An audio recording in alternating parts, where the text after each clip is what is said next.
Ué. Ah, Olá! chegou. Como é que vai? Tudo bem? Eu tô bem, você me escuta bem? Escuto. Vamos Ah, então perguntar tá pro bom. pessoal. O Thiago falou aqui, ela entrou. Ótimo. Eu tô aqui com o Thiago no WhatsApp também. Ah, Muito então tá bom. bom. E aí, estamos preparados para conversar sobre essa série?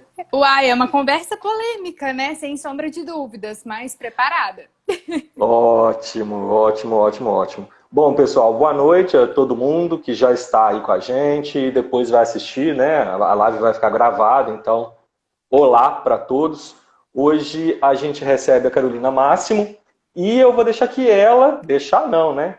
Não tem que deixar nada. Eu vou pedir para que ela se apresente da forma como ela preferir, dando as informações que ela achar pertinente, necessárias aí para se apresentar. Carolina.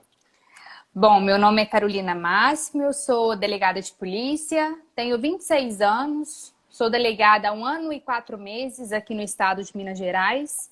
Sou graduada em Direito pela UFMG, especialista em Direito e Processo Penal, uma amante da polícia, sem sombra de dúvidas, mas claro que a gente não pode perder o senso crítico, né, da instituição. Ah, que bom. Que bom. É bom que a gente tenha profissionais críticos no direito, porque tá difícil, né? Ah, a gente nunca pode deixar de ser crítico, né? Ainda mais no direito, não tem como. Exatamente. Pois é, o pessoal está chegando aqui, a gente vai bater uma bola. Vamos bater uma bola mais tranquilinha sobre aquela enquete que você fez no seu perfil? Você Embora eu acho que não seja tão perguntou. tranquila. É! Mas, Mas e antes da simbora. gente começar a conversar, eu quero Ah. agradecer ao Maurício, né, seu colega da Sim, meu Polícia grande colega Civil. Maurício, se tiver aí, um beijo para Isso, amigo você. nosso aqui, ele foi meu veterano, ele estudou comigo, na faculdade. Maurício, obrigado por ter feito essa ponte aí entre É a um cara gente, o brilhante antídoto. dentro da polícia, viu? Tenho que dizer. Brilhante. Aí, ó, tá vendo? Depoimento de dentro da instituição é muito bom. É. E me fala dessa enquete que você fez sobre a Verônica, especificamente a escrivã Verônica. Pois é, né? Eu fiz uma enquete hoje para saber como que tá aí a popularidade da Verônica, tanto em relação aos meus colegas de polícia, quanto ao público externo que assistiu à série. E pelo visto, a maioria gosta da Verônica enquanto uma servidora policial, né? E aí parece que a grande maioria queria que ela integrasse a equipe caso a pessoa fosse delegado de polícia. Eu preciso confessar que eu sou do time do Deus me livre, embora E eu também. tenha vários colegas que votaram claro e assim, respeito a opinião de todos, até porque é uma série que guarda muita polêmica, tem opiniões muito divergentes, mas eu não queria uma Verônica na minha equipe policial, sem sombra de dúvidas. Assim, claro que ela é muito boa, assim, ela tem senso de justiça, ela é uma pessoa honesta, correta, porém altamente insubordinada, ela tem uma saúde mental muito abalada, ela não reconhece o papel institucional dela dentro da polícia, e eu acho isso muito grave. Eu não gosto desses perfis muito justiceiros dentro da polícia, porque a justiça é muito subjetiva.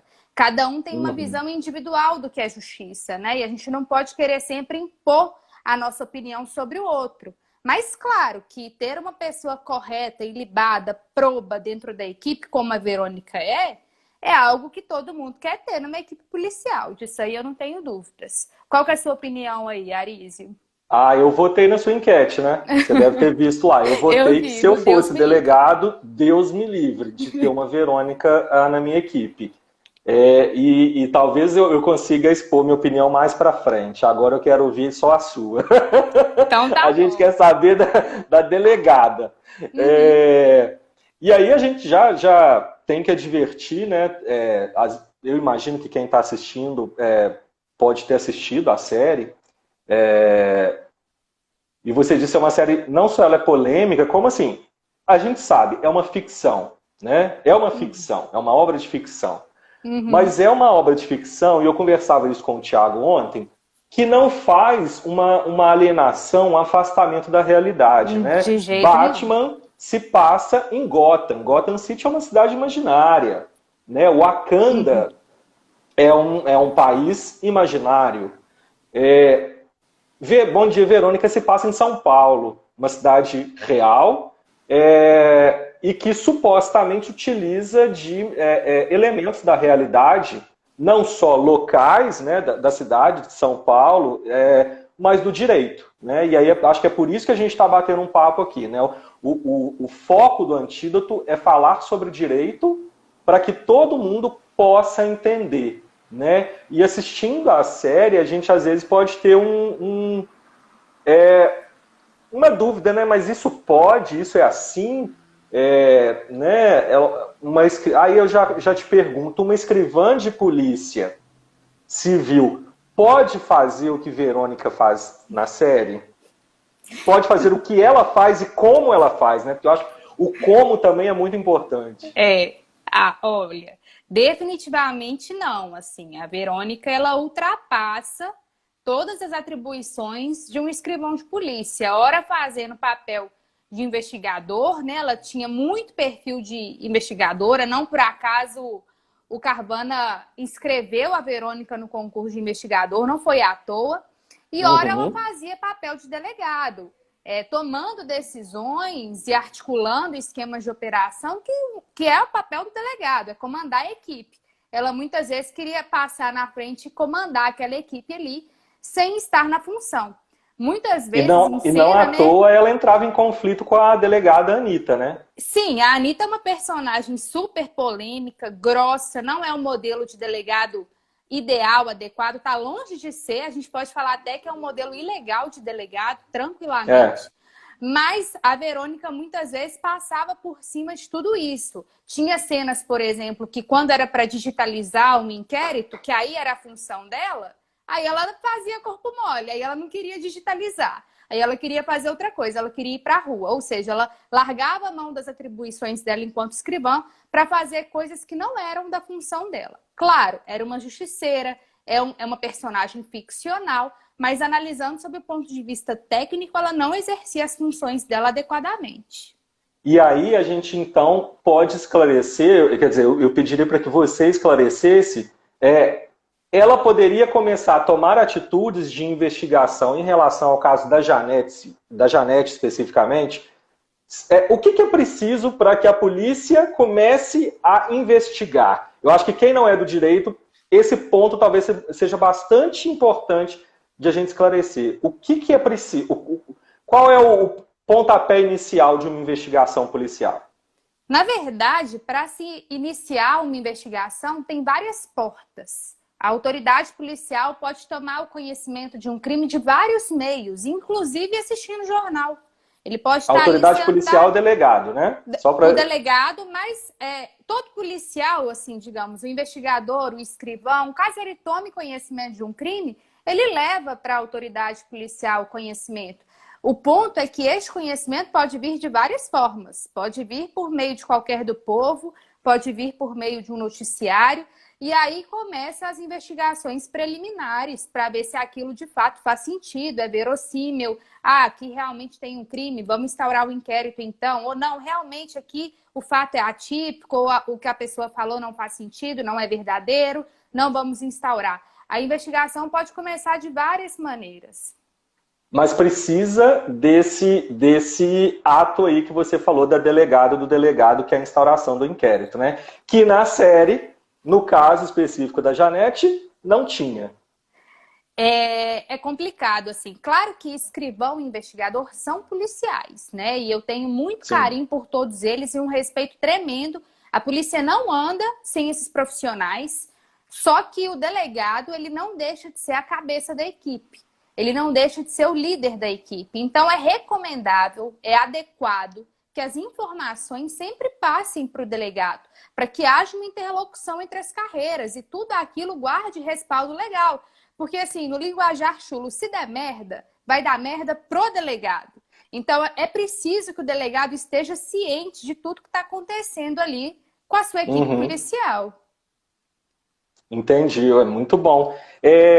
E aí, em dado momento lá na série, a Verônica invade a casa da Janete, né, à noite, pula o muro, com arma em punho, Explica pra gente, do ponto de vista nosso, brasileiro, do nosso direito, Constituição, leis penais, leis processuais penais, sobretudo, isso tem cabimento? Isso pode? Pois é. Assim, o domicílio é um dos direitos constitucionais mais protegidos pela nossa ordem constitucional, né? Inclusive está no artigo 5º como um direito fundamental, e o domicílio é o chamado asilo inviolável do indivíduo. E só se pode entrar no domicílio se tiver uma autorização do morador daquela residência, e não atendo, aí tem que ser por meio de um mandado judicial a ser cumprido durante o dia, e ali foi sem mandado e durante a noite. Exato. Ou se for em caso de flagrante delito, para prestar socorro, ou em caso de desastre. Eu estava conversando hoje com uma amicíssima minha, delegada de polícia também, e ela, analisando essa cena, ela acha que a entrada da Verônica foi legal, porque, no entender dela, a Janete estava correndo perigo. Na minha opinião, a entrada da Verônica na residência foi ilegal, porque ela não sabia desse estado de perigo, ela não podia afirmar com segurança que ali estava acontecendo um crime, e a gente não pode invadir o domicílio alheio com base numa suspeita. A norma constitucional, com a sua exceção, não foi feita para suspeitas, foi feita para certezas, e eu interpreto que naquela cena não havia certeza.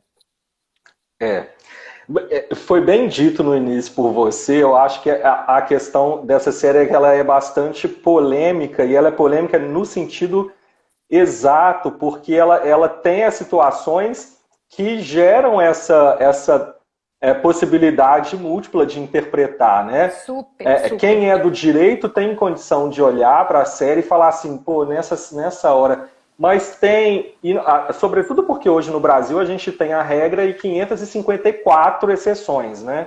A regra quase já não existe mais. Cada hora a gente tem um tribunal superior, geralmente, que cria uma regra jurídica com base no que eles acham que é a interpretação, mas enfim, a gente pode criticar isso também, e vai criando exceção assim, em cima de exceção. E a gente fica numa situação de pode, não pode, mas se a gente lembrar daquele habeas corpus lá do STF, vai dizer que pode. Que é essa situação, né? Eu acho que quem não é do direito assiste, vê você falando isso. Eu conversei com uma amiga minha que é delegada e ela acha que era legal a situação, e eu acho que é ilegal. Eu também acho que é ilegal, aquela entrada dela foi legal. Aliás, muita coisa, né? Verônica era quase um poço de ilegalidade.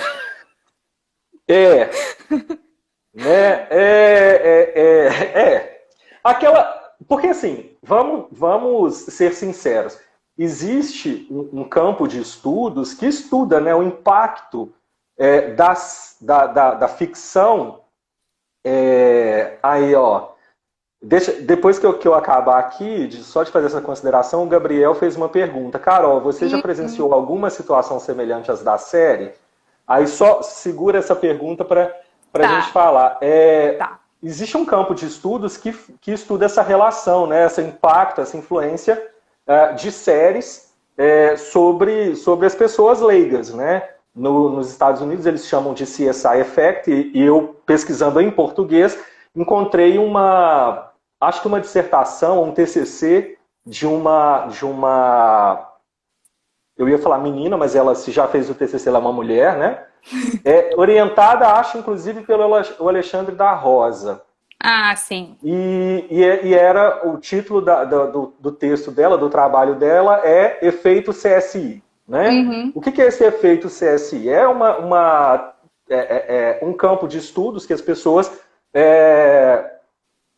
os pesquisadores, as pesquisadoras tentam ver se há um impacto da série CSI, né, aquela série de investigação criminal, que encontra DNA em tudo quanto é lugar, marca de pneu e tudo mais, sobre os jurados. Né? Os resultados nunca são coincidentes, há gente que afirma que existe o efeito sobre os jurados, existe o efeito sobre os promotores de justiça, sobre os advogados, sobre os próprios réus. Então é por isso que a gente está conversando aqui hoje, né? Quando a gente começou a pensar esse bate-papo nosso aqui, é isso. É explicar sobre a série com o olhar de quem é do direito para quem não é do direito, né? Quer dizer, pode ou não pode aquilo que Verônica está fazendo? E aí... E eu acho até importante pontuar que, por exemplo, a Ilana Casoy, que foi uma das pessoas que escreveu o livro e dirigiu o roteiro da série, ela é criminóloga. Então, ela sabe muito bem o que ela estava fazendo. Ela brincou com a ficção propositalmente. E eu estava vendo uma live dela até com a Elisa Moreira, que a gente assistiu, né, Arisa? Ah, eu assisti também, verdade.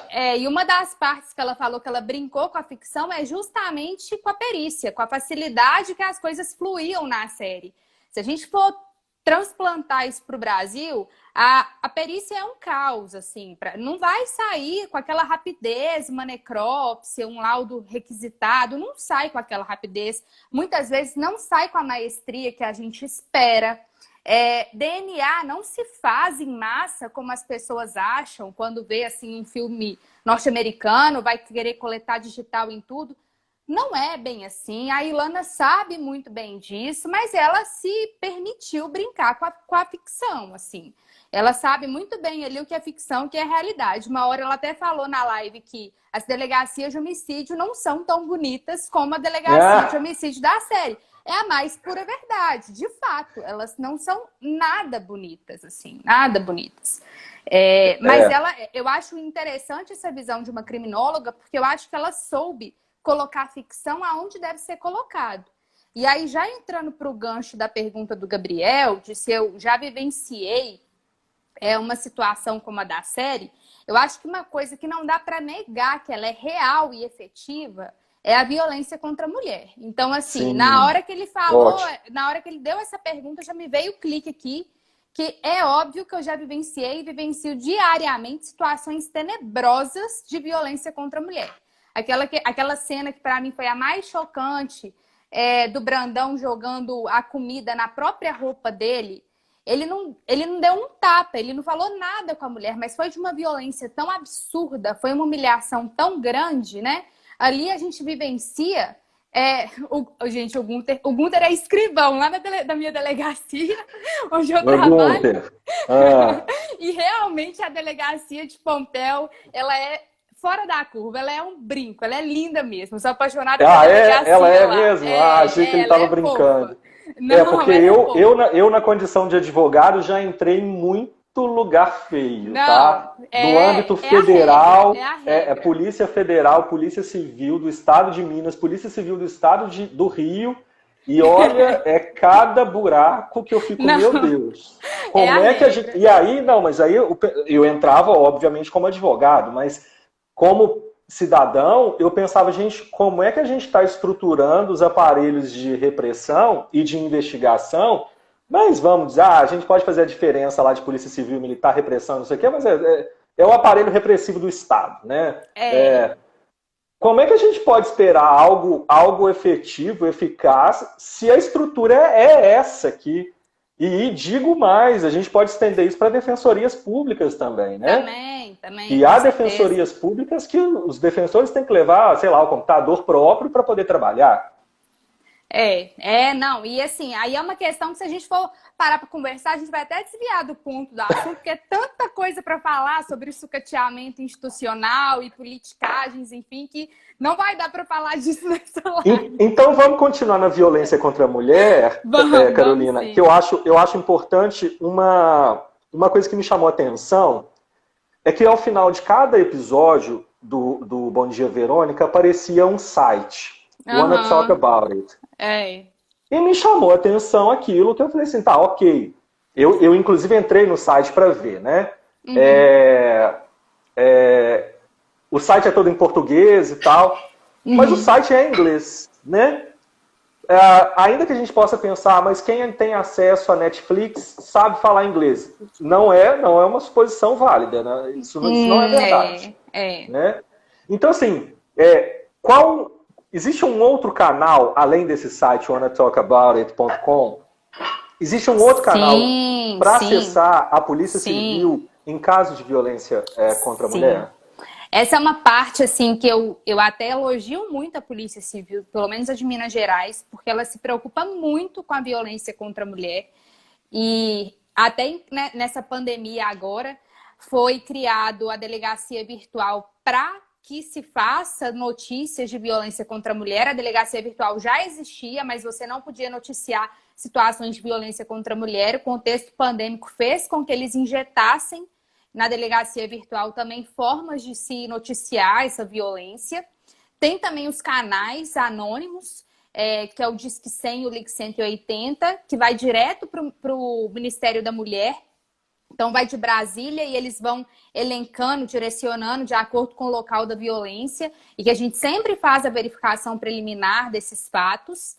E a mulher, ela pode se dirigir também à delegacia mais próxima, ou até mesmo o batalhão da Polícia Militar, noticiar o que está acontecendo com ela. E fora da polícia, também há na internet muitas informações, assim, que se pode obter. A Lei Maria da Penha, ela é autoexplicativa. Eu sei que a pessoa, quando ela não é do direito, ela dificilmente vai pegar uma lei para ler, mas na internet tem muita informação sobre a Lei Maria da Penha. Inclusive, a lei elenca 5 formas de violência, né? Que é a sexual, a moral, patrimonial, física, psicológica, e essas 5 estão presentes na série Bom Dia, Verônica. Janete foi vítima das 5 formas de violência. É muito claro ver, assim, como que ela ocorria. E não vamos achar que essa parte é ficção, assim, ou que é uma coisa exagerada, porque não é. Não é. Ela é muito real. Os feminicídios são altíssimos, cresceram muito. Na pandemia, a violência doméstica aumentou, assim como aumentou a subnotificação. Essa questão do abuso, né, do Brandão ser uma pessoa que ora era violenta e ora chegava muito carinhosa, as pessoas podiam achar, nossa, mas ele é louco. Tá, ele pode até ser louco por outros aspectos, mas a violência contra a mulher, ela é exatamente dessa maneira. O ciclo de violência é assim mesmo. O cara não é um vilão o tempo inteiro. Ele acaba com a mulher, humilha, ofende, agride, e no dia seguinte pode levar flores. O ciclo de violência contra a mulher, ele leva uma média de 9 a 10 anos para a mulher sair desse ciclo. Ninguém em sã consciência ficaria nesse ciclo se só fosse ofensas, agressões e humilhações o tempo inteiro. É porque ele oscila com momentos bons e ruins no meio dessa violência doméstica muito grave, né? Eu acho que tira o juízo psíquico da mulher, tira a vontade da mulher, a mulher não consegue raciocinar direito. Ela realmente fica cega, ela oscila em momentos de sobriedade, de querer sair dali, e ora ela quer ficar porque ela acha que o homem é bom, o homem é honesto. E deixa eu só fazer um parênteses, que a gente carrega ainda esse estigma de que a pessoa que agride é uma pessoa ruim. Não necessariamente, às vezes é uma pessoa que quando sai de casa é uma pessoa super querida, super benquista, trabalhador, honesto, a sociedade adora, tem um papel de destaque na mídia, tem um papel de destaque na sociedade, e no seio doméstico é um criminoso. Então, assim, a gente não pode achar que a pessoa vai estar lá na testa dela, agressor. Não vai estar. Não vai estar. Assim como não vai estar no pedófilo, enfim, assim como não vai estar no corrupto. Tem uma série aí de crimes que não ficam escancarados, né? E isso é bem grave, assim. Eu tô vendo que tá pipocando perguntas, mas eu não tô conseguindo acompanhar. Não se preocupe com isso, que a gente fez uma divisão de trabalhos aqui no Antídoto. Então tá. O Thiago tá pegando as perguntas, ele me manda aqui pelo WhatsApp no meu notebook, e aí a gente então conversa. Tá, não preocupa com isso, não. Porque senão eu falei com ele, senão eu também vou me perder toda hora. A Carolina vai estar falando, eu vou começar a ler, não se preocupe. Beleza. Tem uma pergunta do Ibsen antes, mas, que foi anterior, mas ainda nesse tema da violência doméstica e da violência contra a mulher, a Thaís Barbosa perguntou assim, há algum tipo de treinamento para esses profissionais de atendimento primário, para não sobrevitimizar a vítima? E ela pergunta isso como uma mestra em Direito que fez uma dissertação sobre essa questão da sobrevitimização da vítima. Aí, caramba, no caso de... Thaís, me ajuda, no caso de exposição de fotos íntimas, etc. Em caso assim. A Thaís é uma grande amiga minha. Beijo, a pornografia Thaís. De revanche, né? Isso, pornografia de revanche. Isso mesmo. É muito grave. Então tem um treinamento para esses profissionais de atendimento primário para não sobrevitimizar a vítima? Então, assim, primeiro a gente precisa dizer que o Brasil é um país de dimensões continentais, né? E a estrutura que se tem numa capital não é a mesma que a gente vê em interiores distantes do Brasil. Então, assim, o treinamento, ele existe. A revitimização, a gente sabe que existe, a gente tem plena ciência disso, isso é muito grave, muito perigoso e é vergonhoso para a instituição saber que a revitimização existe, muitas vezes é perpetrada por policiais civis. É muito triste. Porém, o que eu posso assim afirmar, pelo menos no âmbito mineiro, em Minas Gerais, é que na Acadepol, na Academia de Polícia, quando a gente ingressa lá, isso independe da carreira, pode ser o delegado, o escrivão, o investigador, ele vai ter aulas específicas sobre a violência contra a mulher. Ele vai saber o que é a revitimização. E ele vai ser orientado de como conversar com essa mulher vítima de violência doméstica. Não significa dizer que todos aprendem, que todos apreendem todo esse conhecimento ou que concordem com esse conhecimento. Porém, a instituição faz a parte dela, dando treinamento. E aí depois tem cursos online, sempre com atualizações. Então são conceitos que a gente sempre trabalha. Hoje em Minas Gerais, toda regional tem a sua delegacia especializada de atendimento à mulher, priorizando uma equipe feminina, não só de delegado, como também de escrivão e investigador, para que haja esse atendimento, dando celeridade no atendimento, nas medidas protetivas, nos laudos periciais. Mas é como eu disse, né?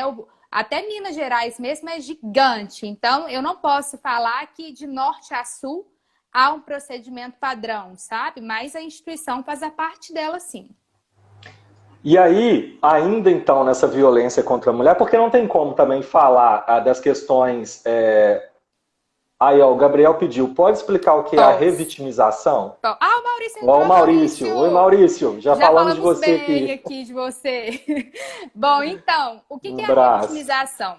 O que ocorre? A mulher, quando ela é vítima de violência doméstica, ela por si só já se encontra no papel de vítima.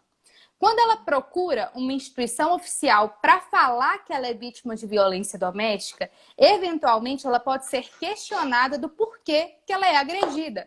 Quem nunca ouviu uma frase clichê falando, essa aí deve gostar de apanhar, já veio aqui 3 vezes falando que foi agredida pelo marido e até agora não separou? Isso é clássico de revitimização. A instituição oficial que deveria dar o amparo e o cuidado àquela mulher, julga aquela mulher. Faz questionar o papel de vítima dela. Então, ela que já é vítima uma vez, passa a ser vítima pela segunda vez. Por isso o termo revitimização. Então, frases chulas, né, terríveis, abomináveis, como essa mulher deve gostar de apanhar. Por que essa mulher não separou desse cara ainda? Não, essa mulher é burra. O que você está fazendo com esse cara? Ah, não, você foi estuprada pelo seu marido? Não, você deu porque você quis. Frases desse tipo só faz com que a mulher se sinta ainda mais ofendida e tenha uma enorme vergonha de comparecer à polícia pedir socorro. Isso a gente pode dizer também, aí puxando a sardinha para o meu lado, que não vou dizer que eu estudo, mas eu me interesso, a minha dissertação foi sobre isso, mas eu não gosto de dizer que eu sou estudioso de nada, eu sou um curioso, com as pessoas LGBT, né? Que também tem várias narrativas, a gente encontra na internet, diversas narrativas de pessoas que chegam vítimas de hoje a gente poder falar LGBTfobia por conta daquela decisão do STF e que são revitimizados na delegacia pelos próprios profissionais que se encontram ali, né? Ibsen, não nos esquecemos da sua pergunta e vamos deixar mais para o final, porque tem outros pontos aqui que a gente combinou de conversar que acho que tem mais a ver, tá? Não se preocupe, a gente vai chegar lá. É que essa questão da violência contra a mulher é muito importante. O vídeo de ontem da Jéssica, né, no Antídoto, foi sobre as formas de violência contra a mulher. E uma amiga minha que estudou comigo na faculdade, promotora de justiça, me mandou, quando ela viu a publicidade da live, ela falou assim, nossa, é muito importante, porque os casos aumentaram demais. Não aumentaram. E aí eu queria te perguntar, Carolina, se um 8... Porque a música da Elza Soares não sai da minha cabeça, né? Eu vou ligar para um 80, não sei o quê. Enfim, ela canta, eu não, né? O 180 também é um canal para denúncia ou para busca de auxílio da polícia? Sim. A gente divulga também o 180 e o Disque 100, eles foram unificados. Então, eles vão para a mesma central, tanto o 180 quanto o 100. a notícia, né? A gente fala notícia que é mais técnico, né? Denúncia é um termo mais processual, então eu Sim, prefiro sim. falar notícia. A notícia, ela é direcionada para uma central no Ministério da Mulher, e aí pode ser anônima ou não. De preferência, né? Facilita o trabalho da polícia que não seja anônimo e que decline o maior número de informações possíveis. Nome do agressor, endereço, telefone, para a gente ir até o local o mais rápido possível, verificar a veracidade daquelas informações. Mas pode ser anônima, sim. E aí tem como detalhar aquela violência sofrida. O próprio Ministério da Mulher faz uma aferição da gravidade do caso e já manda para a instituição, né, no caso para a Polícia Civil, que vai direcionando para os delegados competentes. Então, ó, essa violência aqui é da sua área, então vai lá e manda a notícia anônima. Aí cabe a mim, por exemplo, se for na minha área, verificar aquela situação. Se de fato está acontecendo uma violência contra a mulher, nós agimos.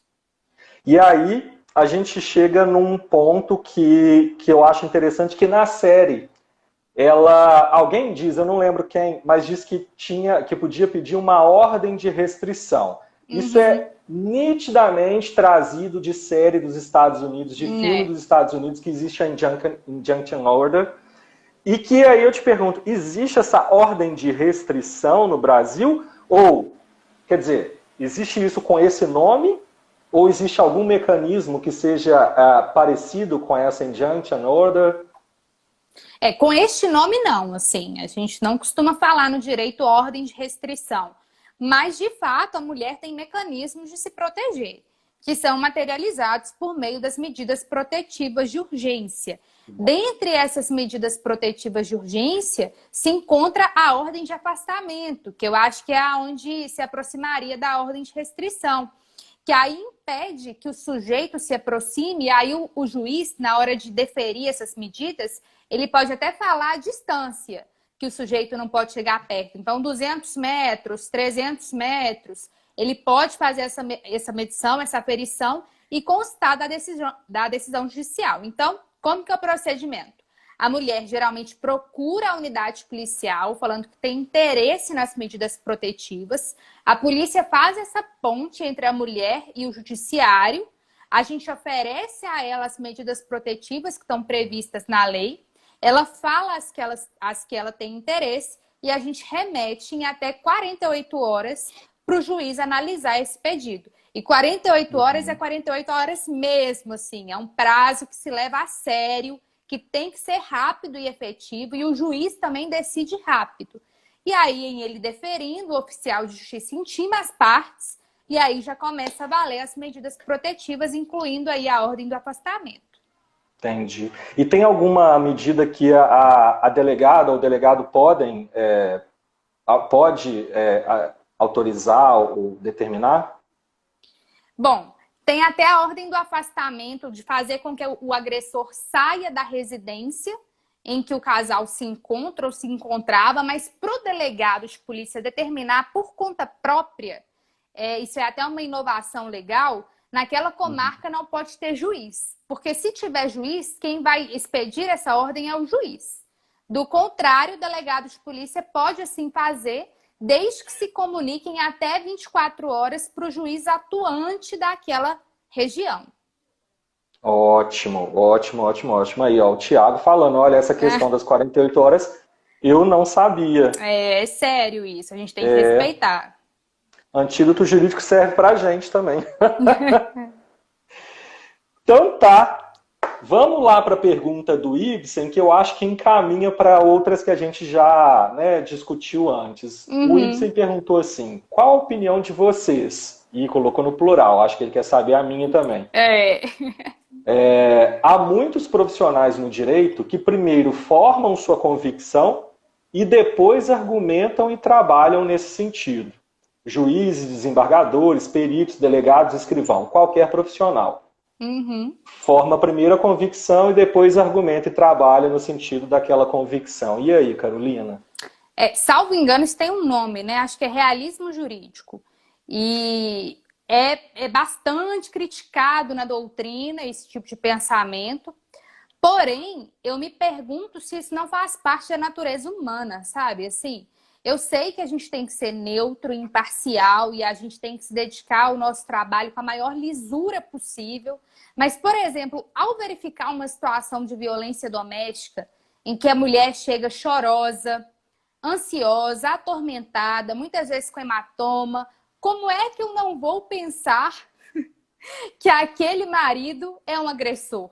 Assim, se já está tão evidente para mim, né? E olha que eu não sou juíza.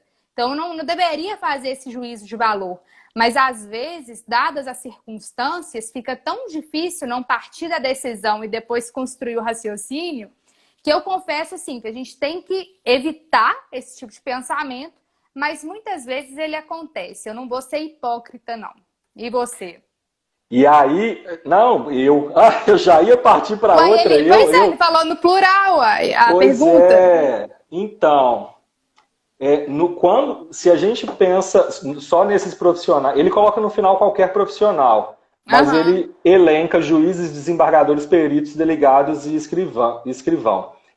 Porque assim, eu sou advogado, né? Eu tenho que pensar, eu posso ter minha forma de atuar para atender o meu cliente, eu penso da forma como eu acho que devo, mas para eu atuar, para eu argumentar, para eu defender, eu defendo uma tese que beneficie de alguma forma, processualmente ou materialmente, o meu cliente. Né? Agora, em relação a juízes e desembargadores, sobretudo, né, os membros do Poder Judiciário, eu concordo com você, falando que num bate-papo, se a gente estivesse tomando uma cerveja, eu falaria, eu concordo, eu acho que é da natureza, é da gente. A gente primeiro olha, decide, depois vai buscar um argumento. O problema que eu vejo, ou um dos problemas que eu tenho visto ultimamente, é que faça isso e não se tem sequer a preocupação em encontrar argumentos coerentes juridicamente para sustentar aquilo. Eu acho que o problema talvez não seja tanto esse. Vai ter gente que vai dizer que sim. Né? Me veio aqui um autor do direito que diria, não, você está errado, inclusive, em achar que primeiro se decide e depois se argumenta. Não vou mencionar o nome dele, porque ele é famoso, e vai que isso chega, né, nele, ele vai querer a réplica dele. Mas, vamos admitir que seja assim. O problema, um dos problemas se quer ter a preocupação em encontrar argumentos coerentes, íntegros dentro do direito para justificar ou sustentar a decisão. Hoje se cria o que quer e se bem entende na cabeça desse pessoal. É tipo a Verônica conduzindo o inquérito policial. E a gente chega naquele diálogo dela com a Anitta, que eu já te passei, para não te pegar de surpresa, você sabe tudo que a gente já vai conversar, em que a Verônica diz assim, que justiça é essa que solta um monstro desse? Né, ela fala isso com aquele outro servidor lá da técnica, né, do negócio. O Nelson. Aí depois o Nelson. E aí depois, conversando com a delegada Anitta, ela fala que é preciso fazer justiça. E a delegada Anitta responde para ela, nosso trabalho não é fazer justiça. E aí eu te pergunto, o que você pensa dessas duas posturas e dessas duas falas? Verônica se sentindo afetadíssima com o monstro desse que está na rua. Bom, aí eu acho que por isso que a gente deixou para depois a pergunta do Ibsen, porque tem a ver com isso, né? E assim, pelo menos na Cadepol mesmo, um dos conselhos que a gente escuta é não se apaixone pelo alvo. No sentido de não fique tão cego para prender aquela pessoa, para pegar aquela pessoa. Claro que a gente quer ter êxito nas investigações, a gente quer achar o autor do crime, mas a gente não pode ficar ficcionado, porque isso compromete a nossa saúde mental. E como eu disse, perfis justiceiros na polícia são perigosos. Eu tendo a não concordar e a não gostar desse tipo de perfil. E por quê? Porque a justiça é um conceito subjetivo. O que pode ser justo para mim não pode ser justo para você e vice-versa. Ocorre que naquela série, eu não me recordo o nome dele, mas eu sei que ele foi solto nos moldes da legalidade. Não subsistia motivos para se manter a prisão. então solta. Tem respaldo legal? Tem. É justo? Bom, não sei, vai depender do que você entende por justiça. Mas, sem sombra de dúvidas, é legal. Isso aí não tem como questionar. E aí, quando a Anitta responde, nosso trabalho não é fazer justiça, bom, se a Verônica acha que justiça é sair prendendo tudo e todos sem um decreto condenatório transitado em julgado, então, de fato, não é justiça. Não é justiça. A gente precisa passar pelo crivo do processo penal. Não é porque um policial acha que um crime foi cometido que uma prisão preventiva tem que ser decretada ad eternum. Não, a gente tem a presunção de inocência reinando sobre nós e isso é inquestionável. Não tinha nem processo, né? Então, assim, a Anitta tudo bem, é o extremo demais, né? Que aí ela vira e fala, não, nosso trabalho não é fazer justiça. Não, peraí. Nosso trabalho é, de fato, zelar pela sociedade, proteger a sociedade, proteger o indivíduo. E muitas vezes a justiça está imersa nessa nossa missão. Não tem como negar. Agora, a gente tem que respeitar a lei. A gente tem que respeitar a Constituição e as premissas constitucionais. A Verônica muitas vezes esquecia que a gente tinha uma Constituição sobre as nossas cabeças, que não tinha como passar por cima dela. Então, assim, a minha antipatia sobre a Verônica é isso, assim, é porque ela quer fazer justiça acima da lei. E, pô, se cada um quiser fazer a sua justiça acima da lei, a gente vai ter uma verdadeira anarquia, né? Não vai ter ordem, não vai ter controle. Isso é muito perigoso, muito perigoso. Inclusive, o Código Penal tem uma previsão, né, de tipo, que é o exercício arbitrário das próprias razões. Não seria o caso dela, mas fazendo aqui uma analogia de comportamentos, mesmo quando eu não posso sair querendo ser o Batman da sociedade brasileira. Né? Mas a gente tem essa necessidade, né? A gente vê como a gente pega esses super-heróis da ficção e transporta para as pessoas da nossa sociedade, né? Na época da ação penal 470, o ministro Joaquim Barbosa era chamado de Batman brasileiro. Agora, há pouco tempo, colocaram o juiz Sérgio Moro, depois ministro Sérgio Moro, como um super-homem. A gente parece, né, nós como pessoas carentes e necessitadas que somos, o tempo todo a gente cria essas figuras porque... Né? Mas aí eu acho interessante a gente lembrar desse tipo penal, desse crime que tem no Código Penal, que é o exercício arbitrário das próprias razões. Você explica pra gente aí sobre isso? Sim, o exercício arbitrário sobre as próprias razões é uma contravenção penal que é basicamente fazer justiça pelas próprias mãos. Então, é muito comum no meu dia a dia desacertos comerciais e a pessoa, para tentar fazer a justiça com as próprias mãos, vai lá e pega um trator. Já aconteceu, baseado em casos reais. Pega um trator do indivíduo para falar, você está me devendo, você não me paga, eu vou aqui e vou pegar o seu trator. E está quitada a minha dívida. Bom, por que não entrou com a ação de cobrança no juízo civil? Esse sim era o meio legal. Você quis subtrair um bem para fazer justiça com as próprias mãos. Então, tá claramente definido aí a contravenção penal do artigo 345 do Código Penal. Exercício contrário das próprias razões. Agora, essa questão da heroicização, queria só fazer um parênteses. Ótimo. Porque lá na Acadepol, lá na Academia de Polícia, na aula de Direitos Humanos, a gente leu um texto sobre o perigo de heroicizar servidores públicos, não só policiais, bombeiros também. Eu acho que bombeiro é o maior alvo dessa heroicização. Primeiro, porque a gente cria uma figura fictícia, que essa pessoa é altamente resiliente, que ela aguenta todo tipo de pancada, que ela vai sobreviver àquilo. Segundo, que ela não precisa de bons salários, afinal de contas, ela é um herói, e o herói não precisa de tanto dinheiro assim. Terceiro, porque a gente cria crenças de que as pessoas sequer são seres humanos e não têm sentimentos e não podem errar nunca. Então, assim, eu não gosto, eu sou contra esse perfil heroicizador dos servidores públicos, porque eu acho que isso mexe com a nossa saúde mental. A gente vai errar, a gente vai chorar. Vão ter casos na polícia que vão me deixar profundamente abalada, que eu vou para casa e talvez não vou conseguir dormir por uma noite. Então, assim, isso não vai me tornar menos polícia, mas isso vai me tornar humana, que é o que eu sou. Eu sou uma pessoa humana e eu não posso perder a minha humanidade por conta dos casos tão cruéis que eu pego. Uhum. Pois é, isso eu acho que tem muito no Bom Dia Verônica, né? Na série Bom Dia Verônica, esse glamour, o glamour do justiceiro, né? O tenho que fazer justiça. E é interessante porque ela é uma servidora pública, né? Ela é uma escrivã da Polícia Civil de São Paulo.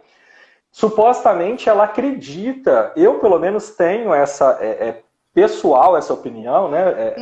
O meu pensamento, que para ser um servidor público, ninguém colocou uma arma na sua cabeça e falou, vai ser delegada. Você foi porque você quis. Né? Você sabia as condições de remuneração, você sabia, e você sabe principalmente, sobretudo sendo uma servidora da Polícia Civil, como a Verônica nesse sentido eu estou colocando investigador, escrivão e delegado, todos no mesmo balaio do argumento, sabem que existem regras. Né? Existem regras constitucionais, processuais penais, materiais, que precisam ser observadas. A gente goste ou não, e eu acho que esse é um ponto muito claro da posição do Antídoto, a gente goste ou não, a gente tem um ordenamento jurídico, a gente tem normas jurídicas que, de alguma forma, são reguladoras da conduta e do comportamento de todos nós. Né? Então, quando ela, escrivã da Polícia Civil, pega todas as leis da Constituição, joga para cima e fala, agora eu vou fazer justiça, olha, então se candidate deputada federal ou senadora, vá para o parlamento mudar as leis. Não é assim que a gente faz. Se a gente tem uma mínima crença no Estado Democrático de Direito, não é assim que a gente faz. Exatamente, né? Exatamente. Eu sei que, por exemplo, eu estava conversando com essa minha amiga delegada, inclusive se ela estiver aqui, um beijo para ela. E assim, ela estava falando, olha, mas não é porque uma norma é legal que ela vai ser justa. E a gente pode tomar como exemplo o nazismo. É óbvio, concordo demais. Não é porque a lei ela existe que ela vai ser necessariamente justa. Tem leis cruéis, a história nos demonstra isso. Só que, graças a Deus, a gente aprendeu com a história, nós evoluímos, criamos constituições cidadãs justas, com premissas constitucionais. E se a gente se olvidar desses direitos fundamentais que foram conquistados a duras penas, e cada um querer fazer a sua justiça, né, com as próprias mãos, com certeza não vai ser a melhor opção. É preferível a gente ter uma Constituição, ainda que falha, ainda que ineficiente sobre as nossas cabeças, do que diariamente cada cidadão pegar e rasgar a Constituição e falar, não, isso aqui não presta, não, eu vou fazer a minha justiça. Não dá, Exato. Infelizmente não dá. Não é minha posição pessoal, eu digo, e acho que com quase certeza posso dizer pelo Thiago, e se ele não concordar, ele manda aí o comentário dele. Mas quando a gente diz, olha, há as leis, não significa que a gente confie na justiça ou acredite que toda lei é justa. É, isso mesmo. A gente não está dizendo fato, isso. Mas a gente está dizendo que há mecanismos, inclusive, para mudar essa lei. Né? A gente tem 3 poderes. Poderíamos ter 5? Poderíamos. A Colômbia tem, a Bolívia tem. É difícil pensar, né? A gente é criado o tempo todo achando que só 3. Lá tem 5, a Constituição prevê 5 lá para eles. Mas nós temos 3, e nós temos um que é quem produz essas leis, que é o Legislativo. Então, assim, é claro que não é simples desse jeito, né? Ninguém está querendo dizer que tudo é muito simples, né? A gente já recebeu essa crítica. O antídoto jurídico quer transformar uma coisa que é complexa numa coisa simples. Não, a gente não quer isso. A gente quer mostrar o que é complexo, pelo menos um mínimo para que as pessoas possam conhecer e, às vezes, despertar curiosidade para estudos. O direito é algo que regula as nossas vidas. Como é que a gente pode admitir que só nós, profissionais do direito, tenhamos conhecimento sobre isso? Pois é, e muitas vezes o cidadão não sabe nem em que porta procurar, né? Porque eu falo que a delegacia, muitas vezes, é o local de todas as demandas. Cidadão chega com qualquer tipo de demanda e muitas vezes para explicar para essa pessoa que, olha, não era aqui que você deveria ter vindo, né? Não tem crime nenhum aqui a ser apurado. Eles falam, mas como assim? Se eu não for na delegacia, que lugar que eu vou? Não é aqui que eu vou, não. Para onde que eu vou? Pois é. E aí tem isso no Bom Dia Verônica, né? Que a delegacia dela é de homicídios, mas estão investigando lá o Boa Noite Cinderela. Tipo, não tem nenhuma tentativa de homicídio. A mulher sofreu lesão corporal e foi vítima de roubo. Né? Mas cadê o homicídio aqui pra gente... Por que que tá aqui nessa delegacia? Uma delegacia de uma capital, da maior capital do país. Comenta isso pra gente sobre essas atribuições aí, sobre em qual porta bater.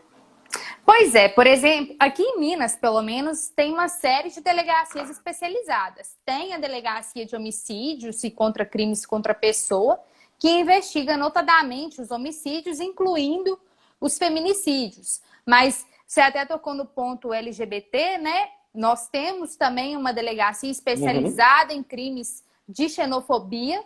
E se porventura um homicídio for caracterizado por razões xenofóbicas, vai ser investigado no bojo desta delegacia, ao menos na capital mineira, né? Quando a gente vai para os interiores, a gente tem as chamadas clínicas gerais, que aí não tem jeito, tudo vai desembocar na delegacia da comarca. Mas, de fato, em capitais, as delegacias especializadas fica cada um à sua maneira. Talvez, no caso aí do Bom Dia Verônica, eu acredito que a delegacia com melhor atribuição ao caso seria a especializada de atendimento à mulher. Mas não sei por qual razão, aí é roteiro, é dramaturgia, foi tudo desembocado aí na de homicídios. Claro. Existem outras... Um amigo meu que é escrivão na Polícia Civil de São Paulo, ele estava dizendo, olha, se acontece um suicídio dentro de uma delegacia com arma de policial... Meu filho ia ter corregedoria, ia ter não sei quem, ia ter... E não aconteceu. Claro, a gente entende que é fictício e aquilo foi só o pontapé inicial da série. Né? E óbvio, a gente falou isso logo no início da nossa conversa. Sim, a gente sabe que é uma ficção. A nossa preocupação é de que forma essa ficção cumpre um papel de informar sobre o direito que é suposto na série, né? Supõe-se que se passa no Brasil, regulado pelas regras que nós temos, e que imagem é essa, que mensagem é essa que passa para quem não é do direito, né? Para quem não é do direito, para quem não estuda direito, né? E não é profissional do direito. E aí uma pergunta polêmica, mentira. É difícil a pergunta. Ai, meu Deus, pergunta de 1 milhão Bom dia, mentira, mas você já sabe dessa pergunta. Então tá, menos mal. Bom dia, Verônica. Mais contribui ou mais prejudica ou mais prejudica não? Pode ser. O conhecimento do direito para quem não é estudante profissional do direito. Pois é, eu já sabia dessa pergunta, mas eu não formulei a minha resposta. Então, vai ser assim, espontaneamente mesmo. Olha, eu gostei de Bom Dia, Verônica. Eu acho que é uma série que prende a pessoa, que faz criar reflexões muito importantes. Então, a violência contra a mulher, a corrupção institucional, o sucateamento da polícia, saúde mental do policial, né? São pontos importantes que você vê e fala, caraca, eu tinha que ter pensado melhor sobre isso. Não, isso aqui foi muito bem abordado. Lá do outro, tem coisas que são altamente ficcionais. Eu nunca vi uma pessoa sair de um fuzilamento tendo um delegado no meio da trupe e não ter nada, sair ileso daquilo. Então, assim, a gente consegue diferenciar. Pelo menos quem é do direito consegue ver isso e falar, caraca, isso aí não tem nada a ver com a realidade. E outras a gente fala, não, realmente isso aí foi muito bem tratado, muito bem traduzido. Eu acho que quero... Pode falar. Não, vai, porque é decorrência dessa resposta e da pergunta. A Constituição e as leis são bem tratadas na série? Bem cuidadas? Não. Aí eu já acho que não, assim. Só que a gente tem que entender qual que era o objetivo da série, qual que era o público que ela queria atingir. Eu não acho que ela é uma série restrita a pessoas do direito, e também não acho que dá para aprender direito vendo a série. Por exemplo, uma pessoa leiga vai falar, não, mas eu vi lá no Bom Dia Verônica que perícia é assim, assim, assado. Não, então você não vai ter como problema. Pois é, mas... desculpa te interromper, mas eu acho que esse que é o problema. As pessoas que não são do direito assistem e acham que existe ordem de restrição, acham que pode entrar na casa do jeito que quer, a hora que quer, do jeito que bem entende. E, não vamos dar spoiler do final, porque o final, para mim, surreal.